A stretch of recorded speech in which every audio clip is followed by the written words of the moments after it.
এক ভাই জানতে চেয়েছেন, হুজুর রবিউল আউয়াল মাস আসলে নামাজ রোজা করলে গুনাহ হবে কিনা। অনেকেই বলে রবিউল আউয়াল মাসের কোনো নামাজ রোজা নাই, তাহলে আমরা যদি রবিউল আউয়াল মাসে নামাজ পড়ে রোজা রাখি, নফল বন্দুকি করি, তাহলে গুনাহ হবে কিনা বা বিদাত হবে কিনা।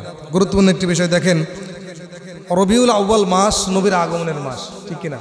রবিউল আউয়াল মাস নবীর আগমনের মাস। এই মাসে আনন্দ করা আমাদের জন্য এটা জায়েজ। এটা কি বলেন? জায়েজ। কারণ নবীর আগমনে আল্লাহ নিজেই আনন্দ করছেন। নবীকে সৃষ্টি করে আল্লাহ নিজেই আনন্দ করছেন। সারা মাখলুক নবীকে পেয়ে আনন্দ করছেন। এখন এই রবিউল আউয়াল মাস আসলে অনেকেই বিভিন্নভাবে বিদাত কাজের মধ্যে লিপ্ত হয়ে যায়। এরকম হয় কি হয় না? হয়। তো নবীর জন্মে খুশি হওয়া এটা জায়েজ, তবে এই খুশিটা যেন ইসলাম পরিপন্থী না হয়। কি না হয়? ইসলাম পরিপন্থী, কোরআন হাদিস বিরোধী এটা যেন না হয়। তবে রবিউল আউয়াল মাসে কয়টা রোজা রাখতে হবে, কত রাকাত নফল নামাজ পড়তে হবে, নির্দিষ্টভাবে কোরআন এবং হাদিসে এটা পাওয়া যায় না। তবে নবীজি নিজের জন্মদিন পালন করেছেন রবিউল আউয়াল মাসে। নবীজি প্রতি মাসে কমপক্ষে 3টা রোজা রাখছেন। কয়টা? এমনিতেই নবীজি প্রতি মাসে 13, 14, 15 3টা রোজা রাখছেন। প্রতি মাসে নবীজি কি করতেন?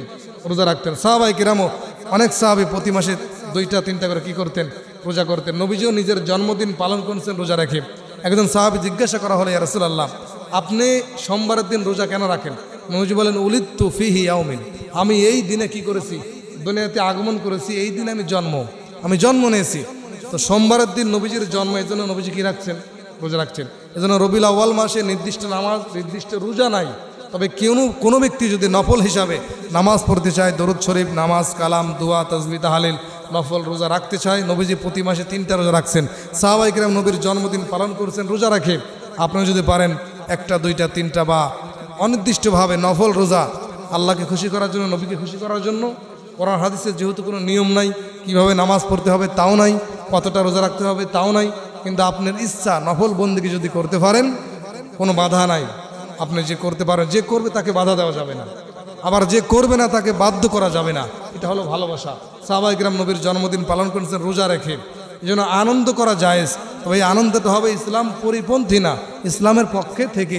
আমার আনন্দটা যেন কোরআন হাদিসের বাহিরে চলে না যায়। এই জন্য আপনি নামাজ পড়তে পারবেন, রোজা রাখতে পারবেন, দান করতে পারবেন, দরুদ পড়তে পারবেন, যত আমল আপনি করতে পারবেন। কেননা নবীজি প্রতি মাসেই কি করতেন? কমপক্ষে 3টা রোজা রাখতেন। আমরা কি রাখি না। এই জন্য আপনি ওই হিসাবে প্রতি মাসের 3টা রোজা ওই হিসাবে রাখতে পারেন। নবীর জন্মদিন উপলক্ষে প্রতি সোমবার রোজা আপনি তাও কি করতে পারবেন? রাখতে পারবেন। নফল বন্দেগী করতে পারবেন। আল্লাহ তাআলা আমাদের সকলকে বোঝার তৌফিক দান করুন।